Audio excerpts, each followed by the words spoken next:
The views expressed in this episode, as with all episodes of Sounds Like a Cult, are solely host opinions and quoted allegations. The content here should not be taken as indisputable. This podcast is for entertainment purposes only. Dela, which of your all-star teammates have you chosen to get the chop? This is the easiest choice that I have had to make this entire season. I'm going home.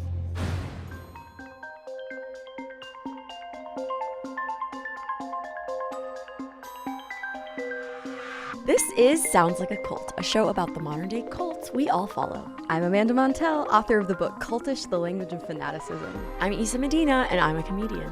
Every week on our show, we discuss a different zeitgeisty group that puts the cult in culture, from true crime lovers to goop, to try and answer the big question. This group sounds like a cult, but is it really? To join our cult and see culty memes and BTS pics, follow us on Instagram at SoundsLikeACultPod. You can join my Instagram cult at Amanda_Montell.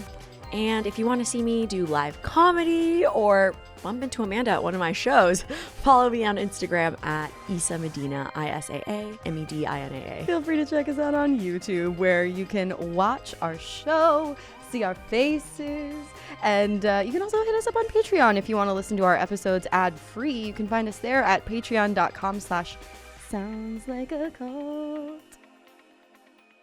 I love Dipsea because it helps me relax the old-fashioned way.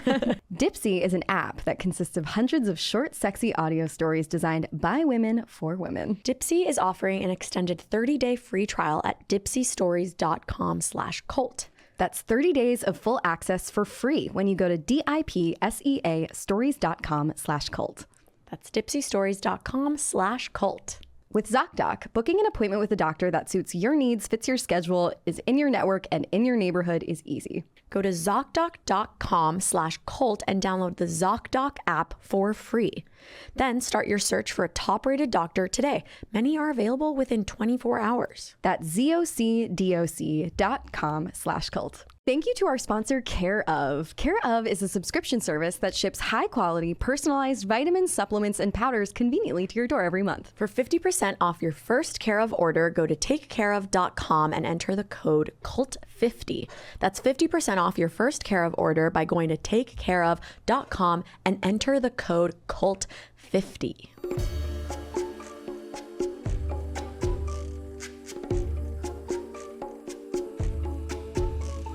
We're going to be talking about the cult of RuPaul's Drag Race, and stick around because we're going to be talking to one of the most famous queens of all time, BenDeLaCreme, and she's going to tell us all the juicy tea.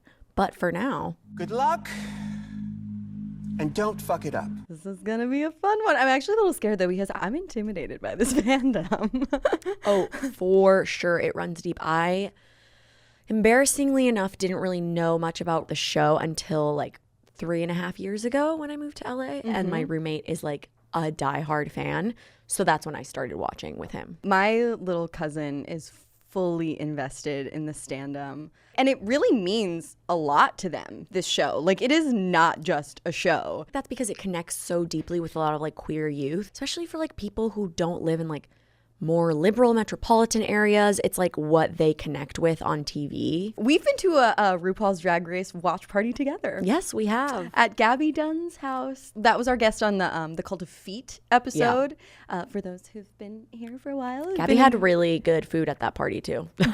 Really good snacks. Let's maybe explain for those who aren't super familiar what RuPaul's Drag Race is and what's so culty about it.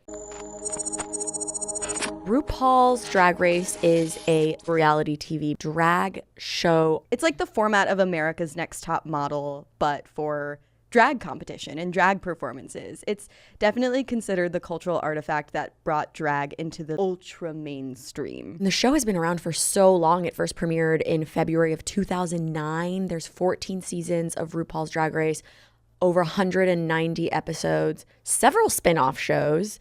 I actually think it's so cool because it's really hard for a lot of live performers to make money and make a living, but this show has given a lot of these drag queens a place to create an audience so that they can like do this for a living. Drag queens essentially compete to win a prize and the title of America's Next Drag Superstar. The most recent grand prize was $150,000 and a year's supply of Anastasia cosmetics. Yeah, so out of all the drag queens in the country, a handful get picked, and every week the contestants participate in a variety of challenges like acting and designing literal outfits from scratch, Showing them. and then performing in them, doing comedy. They can choose the kind of performances that they want to do. Kind of like a beauty pageant on steroids. Yeah. I mean, that's what drag is, right? It's like this caricature of feminine presentation. Yeah. So after the main challenge of that episode is the runway strut, which is where they strut down the runway and then they get ranked. And if you're in the bottom 2 of that week's episode, you have to lip sync for your life. You either get eliminated or you get to stay on another week. The time has come for you to not only lip sync for your legacy, but to lip sync for your life. You know, we did mention that it really put drag on the mainstream map. It brought it into the homes of every American with cable television. But before RuPaul's Drag Race, this type of drag performance was really sort of on the fringes of society. Drag history goes back many centuries, but RuPaul's Drag Race really centers on traditions from ballroom culture that references these drag competitions whose heyday was in 1980s Harlem, New York. And these were events where mostly Black and Latinx, gay and trans performers could dress in this like fabulous feminine clothing and walk the runway and find this like close community and acceptance, which they were often missing at home or from the families they were born into. If you want to learn more about the root of drag culture and the early days of like ballroom culture, I would recommend the documentary Paris is Burning. It was one of the first films that my cinematography professor in college like had us watch, and I was like, wowzers. I have like chills just thinking about that documentary. It's so like raw and real and beautiful. Yeah. Couldn't recommend it enough. So much amazing pop culture originated from ballroom culture, the ballroom scene, including the Vogue style of dance. Yes. No, it did not come from Madonna. Plus, like, all our treasured slang terms like work, reading, face beat, hunty, extra, gagging, serving realness. You're so flase-da, Pearl. Hey, did you make that up? I guess so. I thought it was a real word. Yeah, I like how you're saying them all just like very like verbatim. You're like, yes, gagging, serving, realness, go off, queen.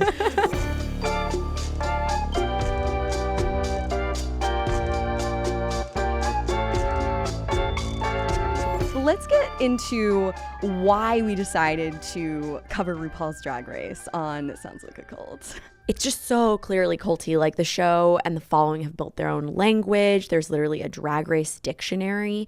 The fan base isn't famous for being obsessive and extensive. Like there are Reddit forums and all the episodes are analyzed and critiqued like very much in detail. And then the performers and the people who participate in that season are then like followed by people obviously on social media, but like the fandom, they will die for the queens that they admire. 100%. Yes, they will defend their favorite queens at all costs. And because many of these competitors, these drag queens come in with a social media following already, they have a dedicated fan base that obviously explodes exponentially after they're on the show. But fans feel a really intimate connection with the people on screen, again, because this is such a passionate community that has kind of these high stakes survival related roots. Yeah. It's truly like one of those reality shows whose fandom is intimidating because they're just so fanatical and so knowledgeable and such little sleuths.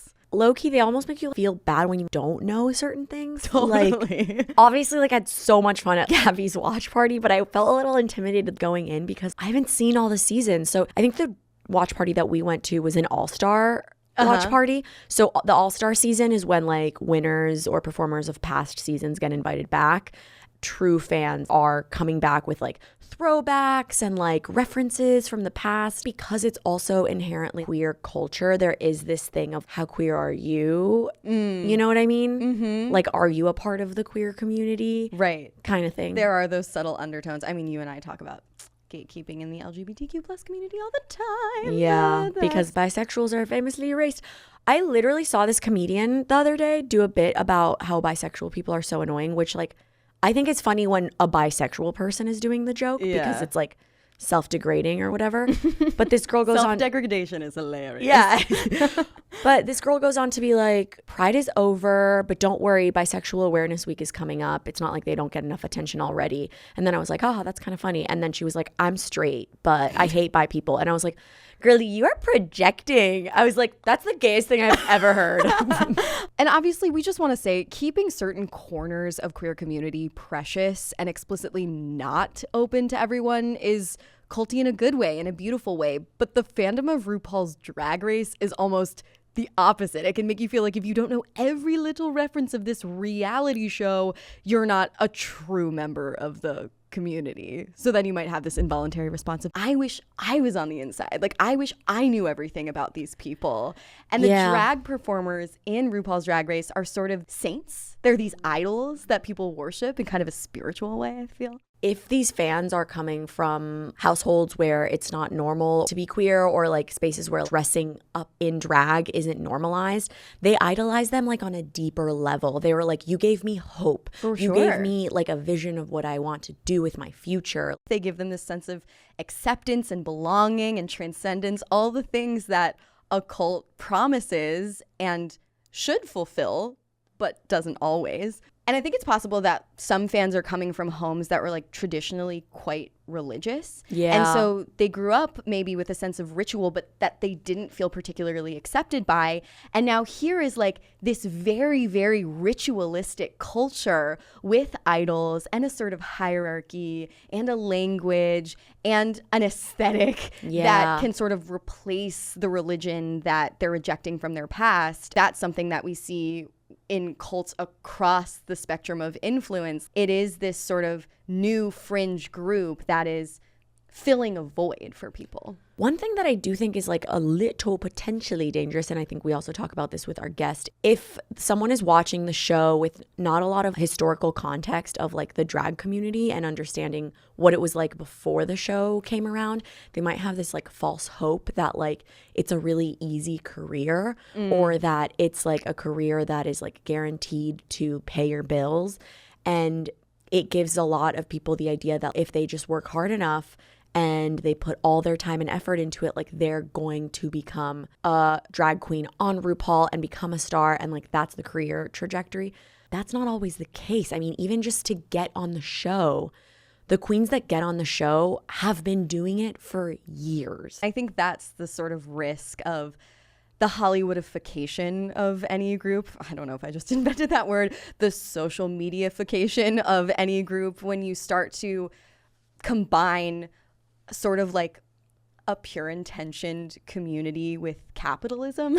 That's where a lot of false promises start to come in. Also, there is always the risk when you mainstream a queer community or a marginalized community's culture of appropriation happening. I mean, I think we've all met people who like don't support queer people of color or vote in favor of their rights who say yas queen. Who say yas queen. Yeah. I'm like, get the fuck out of here. Yeah. So I think we could probably get into introducing our guest. I'm so excited for our listeners to hear from her. We're going to be talking to BenDeLaCreme. She is an American drag queen, burlesque performer, and actor, originally from Seattle. Now they live in LA. But she was a contestant on the 6th season of RuPaul's Drag Race and 3rd season of RuPaul Drag Race All Stars. And she tours all over the country. So check her out.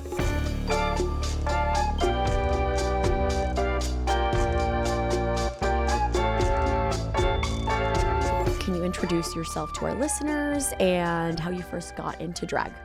Yeah. Hi, my name is BenDeLaCreme, and I have been a drag queen for 19 years at this time professionally. Oh my God, your drag career is an adult. Yeah, it is a full-grown, it can drink, it can buy porn. I mean, I guess who buys porn anymore? But like when I was young, you had to get a magazine at a store. Yeah. Anyway, I've been a queen for a real long time. I have been on 2 seasons of the cult reality series, RuPaul's Drag Race. I have been somebody who has been into drag since I was a kid. I mean, it's a frequent question when did I get into drag? And the reality is that I was making dresses out of towels and bed sheets and like emulating my favorite female stars when I was like 7, you know? Yeah. And so it wasn't so much that I started drag. It was more that I was like, oh, there's people like me. There is like a direction for me. There's sort of a container for what I already am, right? Yeah. So, which I think is really different from now.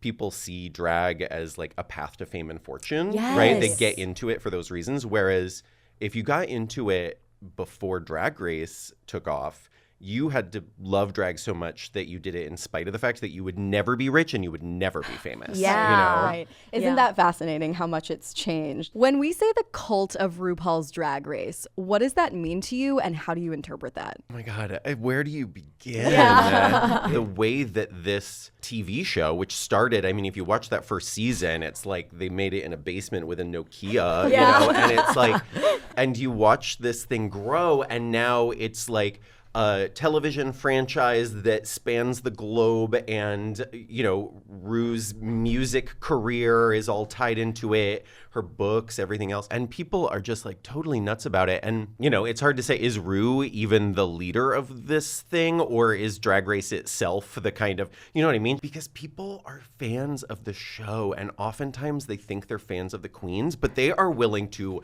tear a queen apart. And I'm like, that, like, the show takes priority in people's minds as far as fandom over the individuals on the show. That's so true. I never thought about that. If they're critiquing the queens, those are people, you know, those are people who've like put their life's work into that performance or into that specific episode or something. When they tear people apart, it's kind of like social media. They maybe don't feel like they're attacking like an individual there. They're like attacking the performance. It's all attached to each other. The allegiance is so to this kind of amorphous whatever the show is thing that if they see a queen as, and I have my own very personal relationship to this, but if they see a queen as doing anything that they perceive as disrespectful to the show, it's like in some people's minds, absolutely no question as to who they're siding with. And it's this sort of non-specific entity of the show rather than an individual. And that I find fascinating. Yeah, and I think the parasocial relationship probably enhances so much of that drama.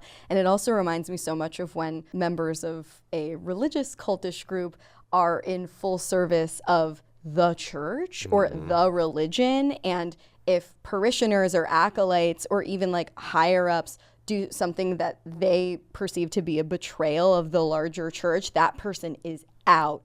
I have a relationship to this specifically because, as cult members know, I chose to leave my season of All Stars 3 when I was on that, and it was this very infamous moment. And there were some people who were like, this is an act of disrespect against the church, right? Who were like, how dare you? Who were huge, quote unquote, fans of mine before that. And then we're like, no, you turned on it. And then on the opposite side of that, I had so many people revering me, and my actual nickname for a while became BenDeLaCreme, which is, right, fans still refer to me that way because in their mind, I did this like selfless act by eliminating myself. You were a martyr. Exactly. Yeah. I mean, it's just bonkers all across the board. Okay, so the way I see it is obviously like RuPaul's is the cult itself, but then there are levels within the cult, and like you made it to one of the final levels, which is like the all-star season. It's like sainthood. Exactly. Yeah. You're an apostle. Yeah. Did you think that calling you Christ or like in that nickname, they saw you as a new cult leader? I mean, I think probably to some degree. I mean, that maybe is like a little grandiose, but it's like, you know, but I do think that the response I got from people, a lot of it was they find it inspiring, you know, and there's like sort of this ideological thing that they identify with. And to be fair, that was very much my intention with that moment, right? Like that was not an accident. Yeah, but right. I certainly wasn't trying to deify myself, but I was trying to say something actually very specifically about the format of the show and what I disagree with that I think people follow blindly, right? Yeah. Which is exactly that kind of glorification of this sort of bloodlust within it, you know? Yeah. The fans want to see someone like a victor and others fall. It's very human, actually. Like, we love a public shaming. We love, elevating people and putting halos on people who we want to emulate. And I think in the age of the internet, and especially during this time when we're all looking for community and answers and we're not finding those things in the places that have traditionally given them to us, things get really polarized and really divisive. You mentioned it's this place where like people find community originally. And so I feel like because it's built its community over such a long period of time, do you think that the reason people are like so strict about praising the show itself is that that's where they originally found a safe space? Do you think people might feel like it's threatening their space? Yeah, I think that to a degree that makes sense. And what it makes me think of is that there are a lot of queens like myself who were doing drag pre-Drag Race when it was very much, it was culty in a different way, right? Like it was this niche space that we'd found for ourselves, that we'd carved out, that was very against the mainstream. It was even truly within, fringe. I mean, even within the gay community, right? Yeah. It was like, and so I think this larger audience found themselves to some degree within the Drag Race audience, and there's something for the weirdos. I can become who I want to be, right? Which is how a lot of us felt in this smaller sense. And then I think there was sort of a sense of loss, right? So the same way that you're talking about those people sort of wanting to defend that thing where they found themselves, I think some of the queens who've been at it for a while, like I know that I can't speak for others, but for myself, there's part of me that wants to defend what I knew to be drag before Drag Race. Right? Yeah, that totally makes sense. How do you think the world of RuPaul's Drag Race is cult-like in a good way? At its heart, I think the message of drag, even without intention, but by default, is that people are creating their own reality. Even if you're not totally aware that's why you're being drawn to it, I think that people find it inspiring in a way where they're like, oh, the rules don't exist in the way that I've been told they exist. Yeah. And that can mean anything for me. It can mean like, okay, I'm going to put on like a wild outfit, but it could also just mean like, I'm not going to put up with my crappy boss or like, whatever. It's an example of rule breaking as a path to success as opposed to being ostracized, right? And I think that's always been true of drag, but I think people really identify with that with Drag Race. And, I have a ton of fans from the show that there's a lot of young people, right? There's a lot of kids who are like, oh my God, I can be who I want to be. And I know that from my perspective, there was nothing like this when I was in, grade school, in high school. And I think all the time about how life-changing it would have been if I'd had this example of a place for me out there, of a potential community, because I didn't see that reflected. That sense of belonging that can be culty, it's also necessary. Right? Yeah.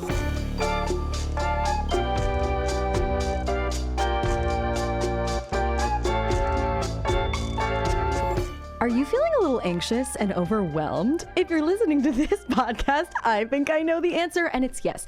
These feelings can make it hard to shift gears and get in the mood. You know what mood we're talking about. With Dipsea, one of our favorite sponsors, you can focus just on what makes you feel good. Dipsea is an app full of hundreds of short, sexy audio stories designed by women for women. They bring scenarios to life with immersive soundscapes, characters, and no matter who you're into or what turns you on, you will find the story for you. New content is released every week, so in between listening to your favorite stories, or I don't know, between listening to one of our episodes, switch gears. Oh my God, do you think people are like to our episodes? Probably. I don't want to think about that. Okay, sorry. Don't do that to us. Do that to Dipsea. It's your go-to place to spice up your me time, explore your fantasies, or heat things up with a partner. I always talk about this, but they have a little wellness section of the app where they give a lot of advice on how to do breathing exercises that calm you down and relax you. Something I noticed recently about myself is I think the reason I'm not horny in LA is because I'm so stressed. Mm-hmm. So doing breathing exercises or things like that really helps you. Yeah. Step out of your stressful real life and into the luxury and leisure of Dipsea. It's your go-to place to spice up your me time, explore your fantasies, or heat things up with a partner. And for listeners of our show, Dipsea is offering an extended 30-day free trial when you go to dipseastories.com/cult. That's 30 days of full access for free when you go to dipseastories.com/cult. dipseastories.com/cult. We are so excited to tell you about our sponsor, ZocDoc, which is a website that makes finding a patient-reviewed doctor in your network that is available today so easy. I remember a couple of years ago, the first time I ever used ZocDoc, I had this horrendous throat infection, and I'm scared of the doctor. And ZocDoc made finding one that was like nice and professional and available that same day so simple, and I was terribly grateful for that. Yeah, I mean, I've avoided going to the doctor simply because it was too stressful to go online and find one. And living in a town that's not my hometown or moving around, you always have to find a new doctor. And ZocDoc, you can find every specialist under the sun, whether you're trying to straighten your teeth or fix an achy back or get a mole checked out, which is actually something I need to do. ZocDoc has it covered, and they have a mobile app that's easy as ordering a ride to a restaurant or getting food delivered to your house. You search, find, and book a doctor within just a few taps. ZocDoc is a free app that shows you doctors who are patient-reviewed, take your insurance, and are available when you need them. Every month, millions of people use ZocDoc, and I'm one of them. It's my go-to whenever I need to find and book a quality doctor. Go to ZocDoc.com/cult and download the ZocDoc app for free. Then start your search for a top-rated doctor today. Many are available within 24 hours. That's ZocDoc.com/cult. ZocDoc.com/cult. Care of is a subscription service that ships high-quality, personalized vitamins, supplements, and powders conveniently to your door every month. I freaking love this sponsor. I am famously bad at taking vitamins, but Care of makes it easy and cute. Yeah, you just have to go on their website and take a short, in-depth quiz about your lifestyle and health goals for personalized recommendation, and it takes the guesswork out of what supplements are best suited for you. I remember when I took the quiz, it was like, what are you worried about? And I was like, memory. So they sent me a fuck ton of fish oil. But the funny thing about fish oil is when you take it and you burp, it kind of smells like fish oil. Gross. Yeah. But healthy. But I have been taking it, and I do think I remember things better. I mean, I remember things for this podcast. There you go. Care of daily vitamin packs are made of plant-based compostable film, so you can stress less about your impact on the planet. We love that. Yeah, I really love that because I feel like we do a lot of like at-home shipping things, and when they make sure to go the extra mile and make sure that it is a compostable packaging, it makes me so happy. Each supplement comes with a customized booklet showing you exactly what is in your individual daily packs and why it was recommended specifically for you and your health. For 50% off your first Care of order, go to takecareof.com and enter code CULT50. That's 50% off your first Care of order by going to takecareof.com and enter code CULT50. This episode is brought to you by the Jordan Harbinger Show. Do you want a new podcast to look forward to each week? I know you guys are asking us to go more than once a week, and unfortunately not going to happen for now, but there are other podcasts out there. The Jordan Harbinger Show is entertaining, informative, and it's packed with actionable content. The Jordan Harbinger Show is a top shelf podcast named Best of Apple in 2018. Jordan dives into the minds of fascinating people, from athletes and authors to scientists to mobsters, spies, and hostage negotiators.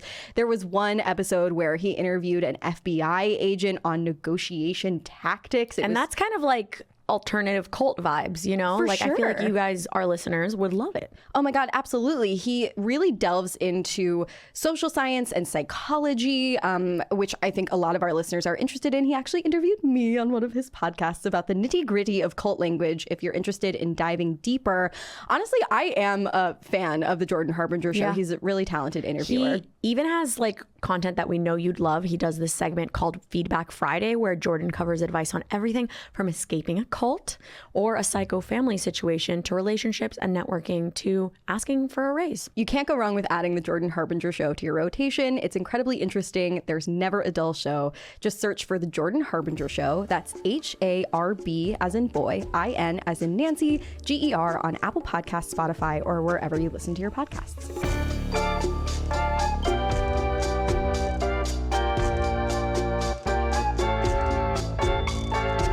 Do think that the cult of RuPaul's Drag Race can ever go too far? And how so, in your opinion? Oh my God, Feel free to give absolutely. specific examples. Yeah, feel free to appropriate some drag terminology. Spill the tea. Every queen that I know who has been a contestant on that show has dealt to a degree with this sort of toxic fandom that is so quick to attack, right? Mm-hmm. And in ways that don't necessarily align with the values espoused by the show either, right? I mean, like, we've definitely seen a lot of examples of crazy, super racist attacks. You know, I mean, the smallest transgressions on the show, right? Like, somebody was rude to somebody in the workroom once, and now they get death threats in their DMs. I mean, it's extreme, and it's happened to many of us. What do you think is underlying that behavior? I mean, that's a really hard question, because it's the question of, like, why are people mean online? But right. Like, it's the question of, why are people psychopaths? I don't know. It's do you think it's because they feel entitled to have access to you? I think there's a huge thing, right, about drag celebrity. It feels niche. You know, everywhere I go, I am recognized by someone, you know what I mean? Whether it's a restaurant or an airport or whatever. But it's probably just one person or two, right, out of all of the people milling around. And those people are like fanatic. We've got this very, very intense fan base, but because they don't view themselves as the majority, I think we feel very accessible, right? And that is a combination of just what social media culture is, and that people can easily just like message us or tweet at us or whatever. But it's also the way in which on the show they really like to emphasize sort of this vulnerable humanity behind the queen, which I think has its pros and cons as well. But people feel like they know us deeply, right? And they relate to that. You know, I like talked about my mom's death on my original season.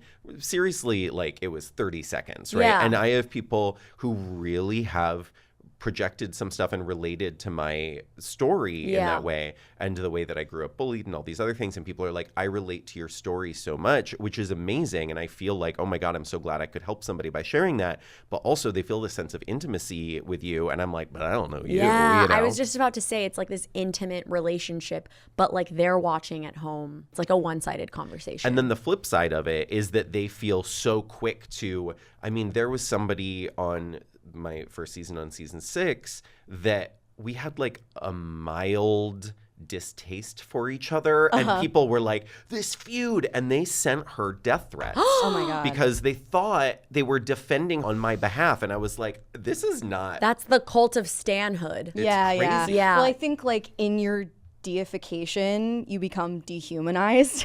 And so like that can work in your favor if you happen to be bathing in like a glow of light. But the second you do something wrong, then you like crash and fall and burn. And that's not a human way to approach someone. But I think television and celebrity and social media just causes us to dehumanize even those we deify. It's also a competition show, and that's part of what I actually don't love about it, right? Like, I love drag, and I love that it's a showcase for drag and to elevate these artists, but the competition aspect of it, I don't know that it's necessary. I don't know if it's what people love about the show, but it certainly has helped to create that sense of it's a fight, right? Like, it's appropriate to tear somebody down because I am being shown all I know about drag is that it is people trying to beat each other out. Which is so nuts, because it's really like when you go to like a live drag performance, that's not what it is at all. I've never been in a dressing room that feels like that. I've never been in a part of the drag community, backstage, on stage, whatever, that doesn't feel like everyone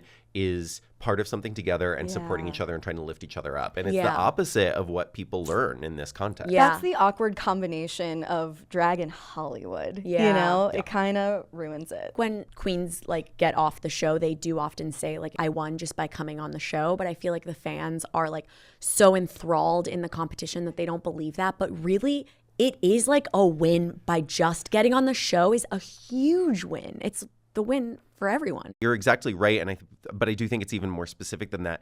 To win is to make an impression on the show, and then to figure out what to do with it afterwards, right? Because people are like, but you gave up the $100,000 or whatever, and, you know, to be frank, if you build the right following, you get much more than $100,000. Especially right? like the $100,000 on a show, it's taxed at like 50%. Exactly, right. You get $4 in the mail. But it's a thing where some of these queens will get that crown, but like people don't necessarily remember them as much as some of the other ones who didn't win but just staked their claim. You know? Yeah. Dude, the cult of branding yourself, the cult of attention.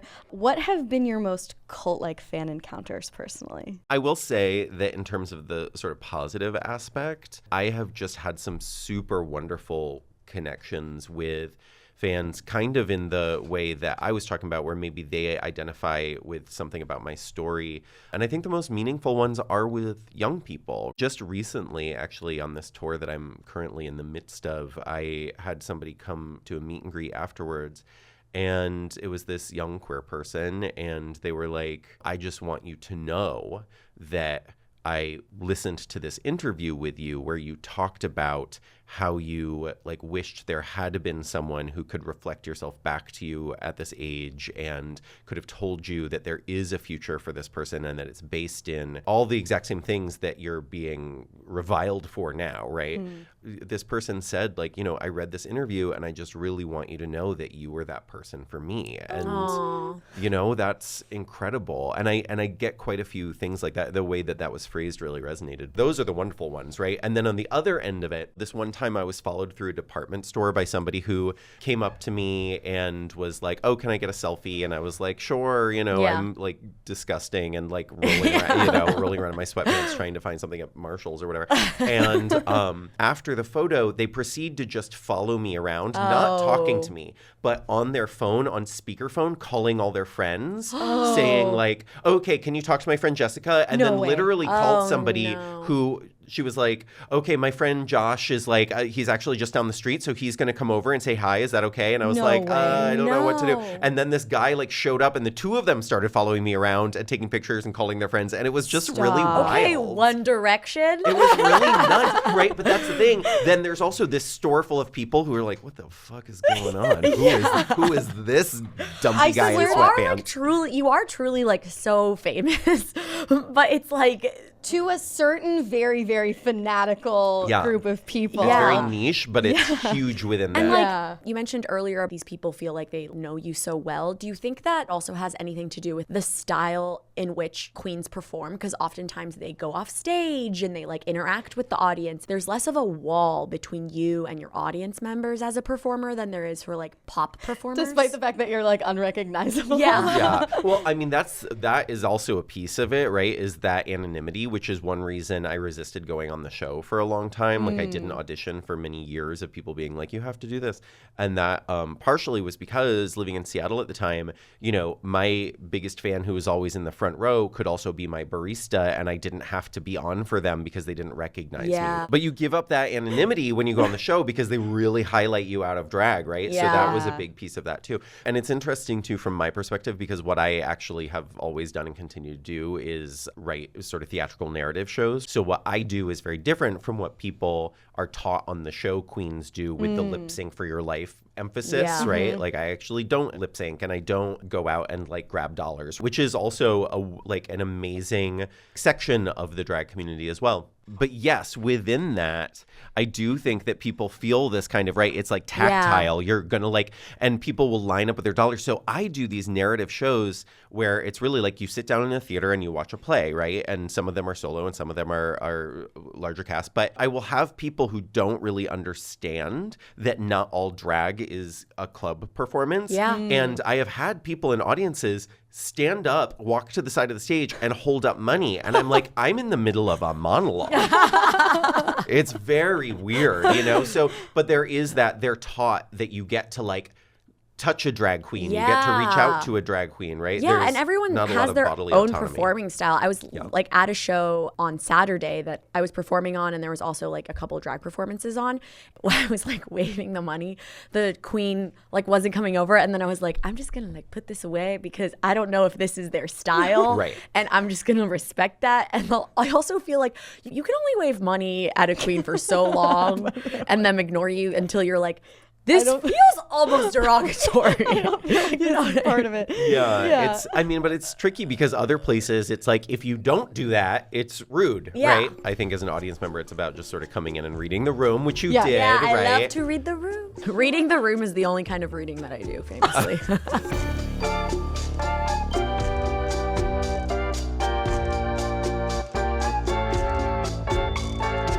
Another aspect of these cult followers, which is the one that probably drives me craziest, it's the people who really love the show, and you were on it, and that's important to them, and that's where it ends. I cannot tell you how many times people come up, tell me they are my biggest fan, ask me for a selfie, and then I say, oh, amazing, I'm at a show, like I have a show tonight down the street, and they go, I don't care. oh, yeah, no, sorry, and they walk away like with their eyes averted. You are not my biggest fan. You love the show, and those are very different things. Your biggest fans knew you before the show. Well, and I did get to garner a lot of fans from the show who actually, show their support, follow and attend things and care about the specific work I make, right, as an artist. People get confused about whether they're your fan or not. And that's a very specific result of this thing, it kind of reminds me of when, like, there's some people who go up to famous people that they, like, recognize, but then they don't know their name. They're like, hey, can I get a picture with you? And they're like, what's my name? Oh, and I get things like that, too, where it's, like, people being like, oh, my God, I love you. Can we get a selfie? Which one are you? Yeah. That doesn't feel great. It doesn't feel like respect. We can actually relate to that a little bit because Issa and I have had a couple experiences where strangers out in the wild at like a party or something like that have recommended this podcast, Sounds Like a Cult, to us without realizing that it's our show.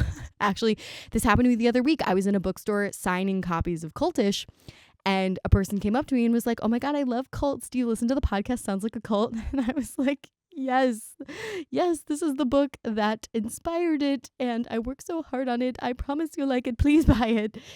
It just kind of connects in a small way to how dehumanizing that whole creator-consumer exchange can be. And to your point about having to share deep personal tragedies on Drag Race, it seems to me that the more niche or marginalized a performer is, the more the entertainment industry is likely to turn them into trauma porn. And that's very culty as well, this idea of being coerced into trading your most intimate secrets for some sort of reward. Yeah. I'm dwelling on the way that the word follower has really been warped by social media. It's like you literally click a button that says follow to become a member of your Instagram cult, at least. And then does that entitle you to literally physically with your legs follow someone around the store? I'm confused about our relationship to the word follow these days. Yeah. It's so funny how, like, in the past, Charles Manson was like the OG influencer, but he literally had people follow him into the desert. Oh, 100%. Like, when he was like, follow me, he was like, literally walk behind me.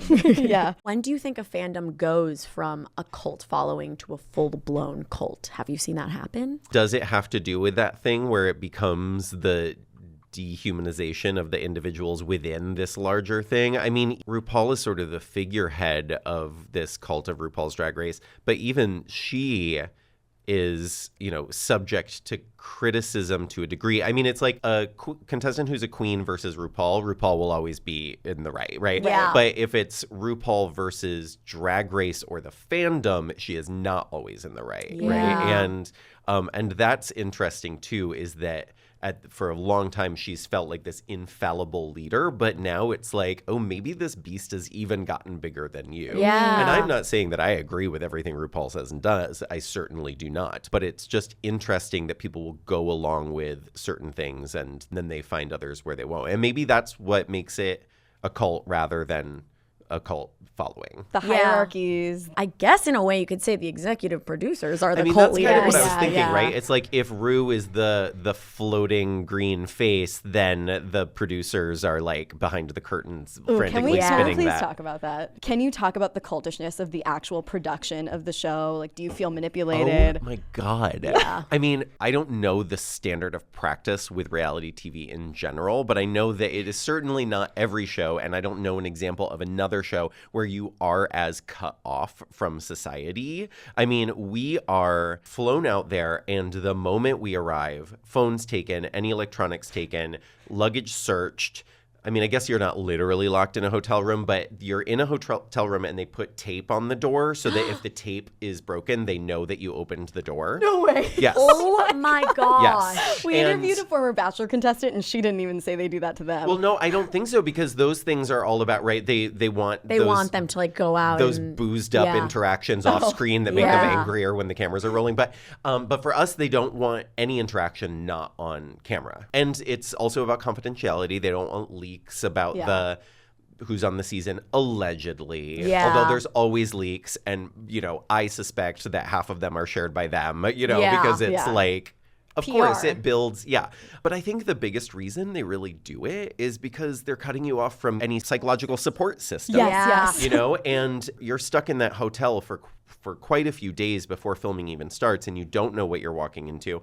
And it's very scary the first time around. But they want you crazy. They want to break you. They on top want of you it, to like, already be loopy when you walk in there. Yeah. It's also like not an easy show. Like making dresses from scratch, like that is something I couldn't even do if I was given like 6 months. You know? And especially if you think about the fact that you're on a 5 to 6 day filming schedule, right? So those episodes that you're like, oh, there's a week of breathing time in between. No, ma'am. It takes 2 days to film an episode, and then you film the next one, and then you film the next one, and people are nuts. Like, they're like, oh my God, drag queens are so dramatic. No, tired people are dramatic. Yeah, 100%. Oh my God, it's so funny when you list all of the features. It's like, we're locked in a room, there's tape on the door, we can't escape, we have to sew all our own clothes from scratch, they make us overtired. I'm like, babe, this sounds like the fundamentalist Mormons. It's wild. I mean, it's like the hotel room really is dungeon style, where you have to like slip a little note under the door if you need anything. Yeah, and I also feel like in today's day and age, like when we're all addicted to social media, like taking someone's phone is like taking someone's drug. That alone could drive me insane. We're relying on the dopamine of just staring into that light, right? Yeah. And so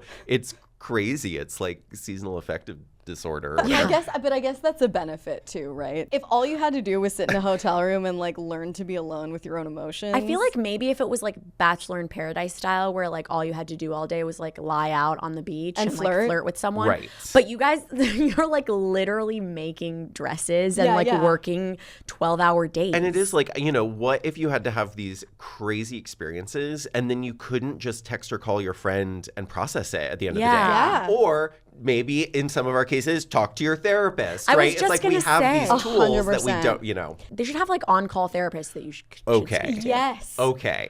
Well, they do. I'm like, you're hired by the production. Like, I am, I'm not going to just trust that you have my best interest in mind. And maybe they do, right? Like, I'm speaking like out of my ass about my, like, what I Dude, I would assume they were wearing a wire. I would too. Right. You're going to be suspicious, right? You're not going to share your full feelings, even if you fully trust it, because you are under a microscope. In that paperwork, you sign a thing saying that you can be recorded even when you don't know about it. Oh my God. That's the crazy thing about reality TV. I mean, like, I don't know, Love Island, they literally record them asleep. Asleep. One of the things that can make you especially susceptible to cult influence is just like the desire to be someone and have a meaningful life. And that's the sort of thing that they're like hardcore taking advantage of. And this is such a cult tactic to like isolate someone away from their support system so that you then develop an intense bond with this new group that you're assigned. So it's like, who the fuck else am I supposed to lean on for support now other than my fellow cast members? And guess what? I'm being filmed the whole time. Right. They want you to trust who they portray as the authority figures to you, right? Yes. Which is like the producers, your interviewers, directors, whatever. It's like the more I think about this, the more I feel like somebody who in some ways like escaped a cult because of how my All Stars 3 adventure ended. What I saw on my first experience was that I was so frozen with fear, and I really was fairly malleable because everybody knows something I don't. All these people are in charge. And when I went in the second time around, I very much went in telling myself, I am an important department in this business, and we are all just different departments, and sometimes departments have conflict, but nobody's department is more important than mine, right? So that was kind of how I went in viewing it. There was definitely a sense of frustration that I wasn't necessarily willing to like buy into the authority that was trying to be sort of established with no particular meaning, right? Yeah, like yeah. people Yeah. are like, these people are in charge, you have to listen to them, and then you go, but it's like, why? Why do you do that?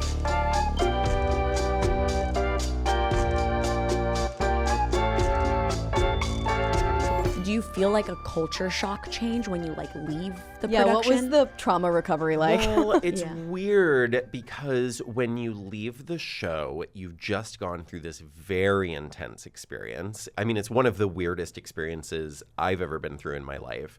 And every queen I talk to says the same thing.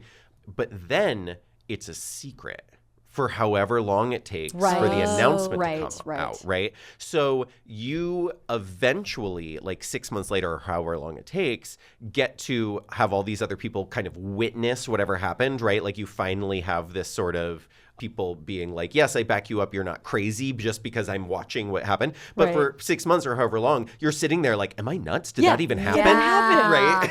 That's so The crazy. ultimate gaslighting. And also the fear of how will this come out, right? Like Totally. things can or be how edited are a they lot gonna of different edit it? ways. Yeah. You learn a lot about yourself you didn't know when you see it on TV. And we all have a lot about ourselves that we don't know, but we don't all have to have that mirrored back to us in this On way. national television. It's like you have to like relive the trauma Yeah, secondhand or as be an audience relieved about it, member. right? Like that Yes. was my Yeah. experience. Was I was like, oh my god, I'm going to come off in all these ways, and then it happened, and people felt like I was a Disney princess, and I was like, okay, great. The that's a sigh stress of relief. not knowing, though, Yeah. sounds absolutely chaotic. Yeah. But there's also a lot to live up to. Like everyone on there is a fully fleshed out human being, but they have to distill you down to an archetype. So you're Yep. either good or you're bad. But Yeah. good is also a lot to live up to.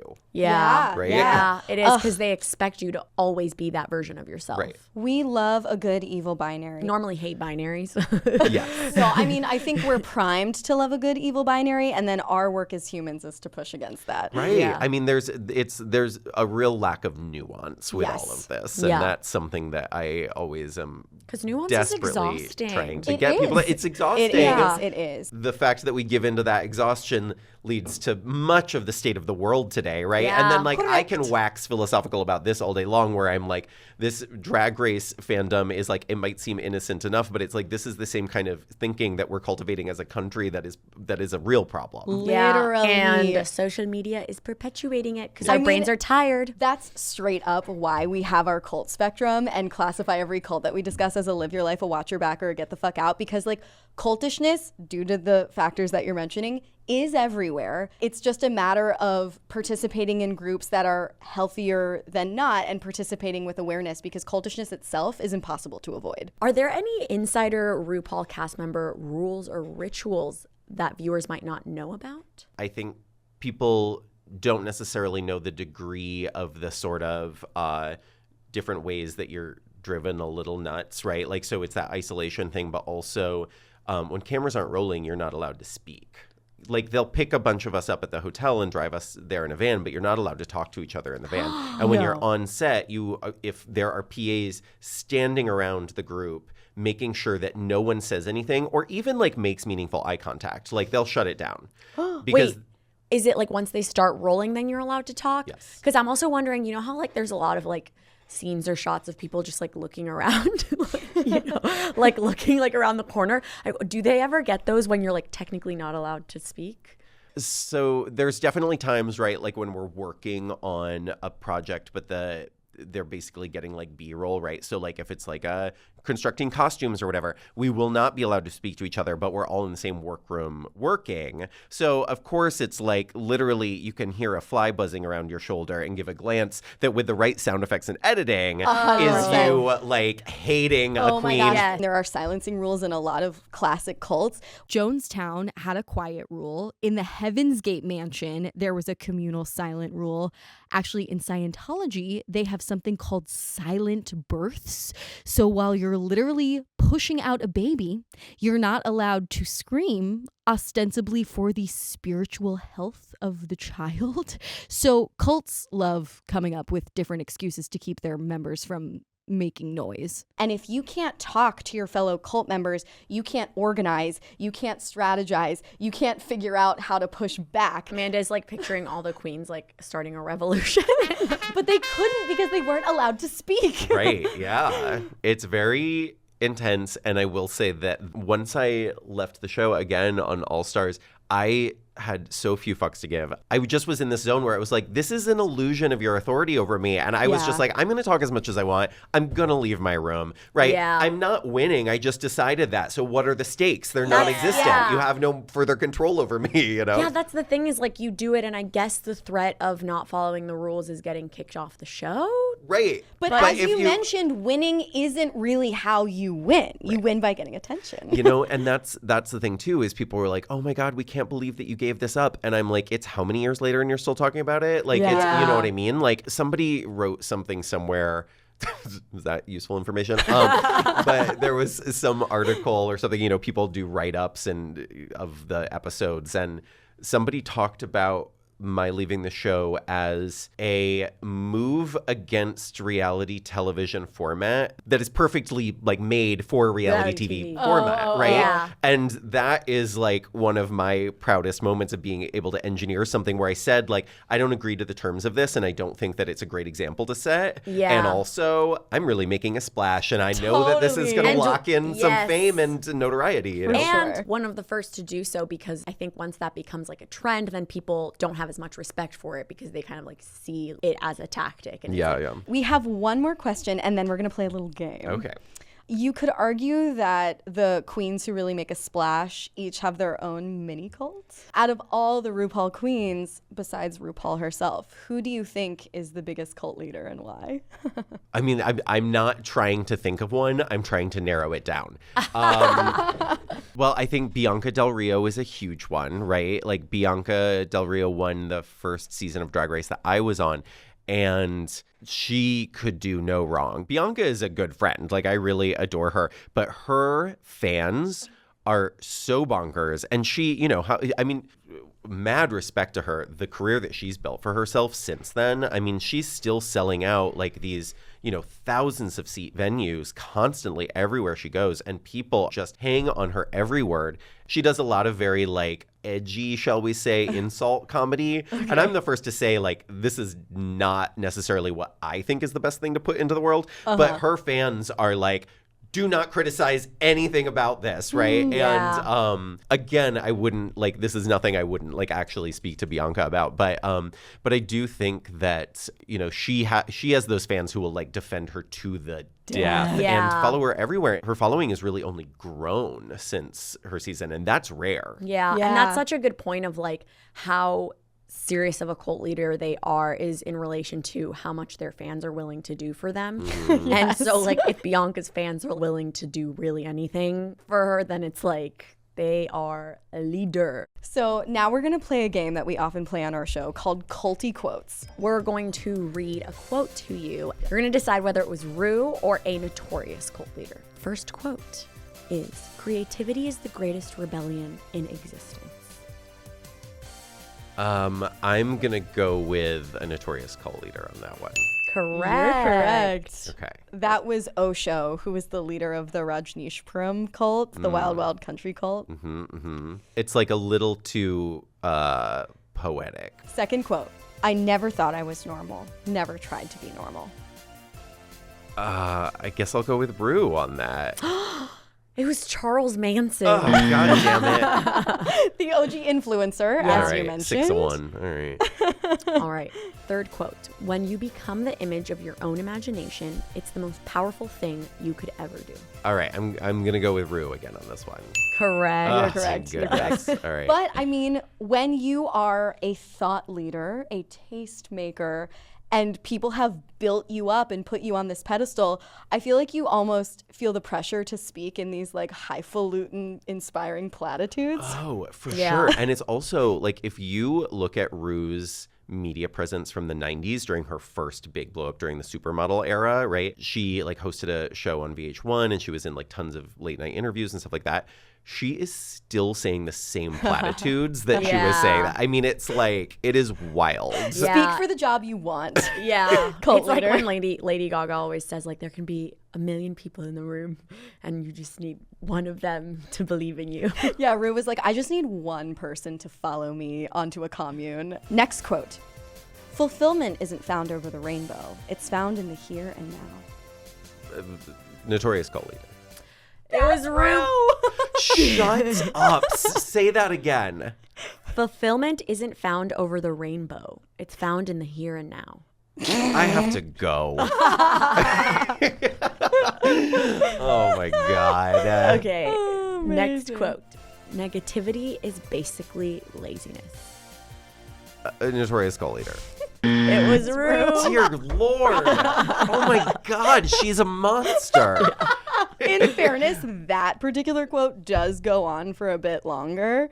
The full quote is, negativity is basically laziness. It takes a lot of work to remain positive, but positivity always pays off. Okay, I have to say that while I did not believe that it was Rue's phrasing, there was no part of me that didn't think that was an ideology that she like believed in. Yeah, you know what I me mean? too. Yeah. Totally.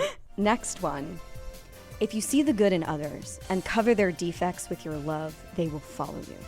If you see only weaknesses in others, your spirituality will be ruined. I mean, whatever. Every time I think it's a cult leader, it's Rue. So Rue. It was a cult leader. This is. At least you thought it was Thank a cult God leader. this is not my career. I'm glad I've built my career based on some other skill sets. Honestly, this game is really tricky, and it's only fun when people doubt themselves. So you're making it really Okay, fun. perfect. No, you're doing Yeah. actually like a better job than most people do because you're fucking up. Okay. Yeah. It's more fun to listen to, but that was Reverend Moon, the leader of the Unification Church, aka the Moonies. Go with your gut on this one, whatever you feel. Okay, last quote. In our subconscious, we all know we're playing rules. Cult leader. It was Rue. I'm so sorry. I feel like you all are. I want to see these quotes. I feel like you have to pinpoint like certain words. Like in the last one with Reverend Moon, they said like they will follow you, and I feel like Rue would never say something like with follow. I don't know. I feel like there is no rhyme or reason. Actually, it's yeah, just you're like right. if you have influence and if you're good at harnessing it, as you mentioned, like you're gonna sound like a cult leader. It's true. Yeah. All right. You helped us prove our point, and that's a win. Yeah. Oh, It is. absolutely. Which is that everything's a cult. Which is that everything's cult. It's a point I am more than happy to help prove. Thank you so much for being on this episode of Sounds Like a Cult. If people want to keep up with you and become a follower, but don't follow BenDeLaCreme around Marshalls. Marshalls, please. God damn it. How can they do that respectfully? A wonderful, respectful way to do that is to follow me on social media on Instagram or Twitter or Facebook at BenDeLaCreme. It's all one word. It's BenDeLaCreme. And you can also check out my full tour schedule at BenDeLaCreme.com.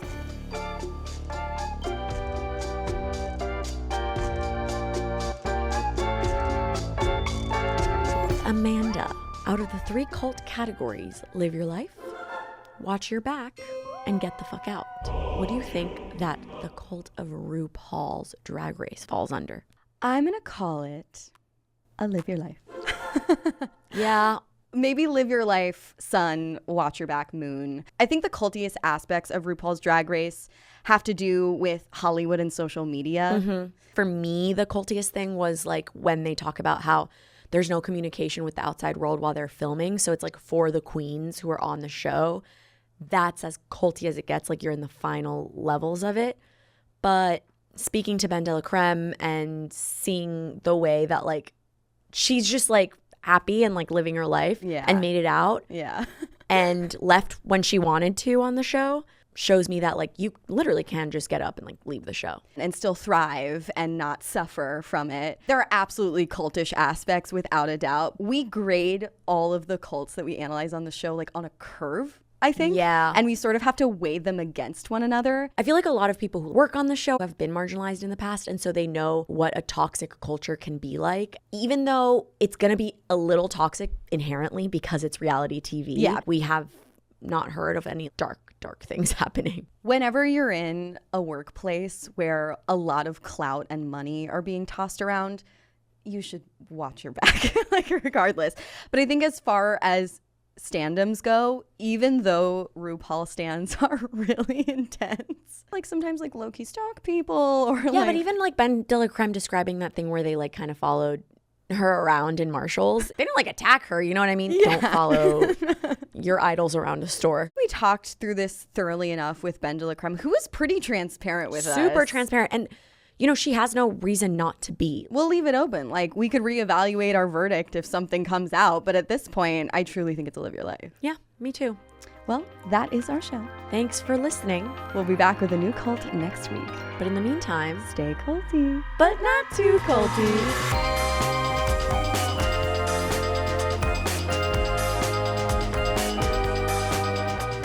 Sounds Like a Cult is created, hosted, and produced by Amanda Montel and Issa Medina. Kate Elizabeth is our editor.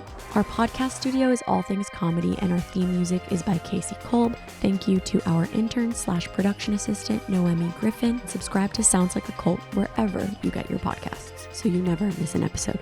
And if you like our show, feel free to give us a rating and review on Spotify or Apple Podcasts, and check us out on Patreon at patreon.com/soundslikeacult.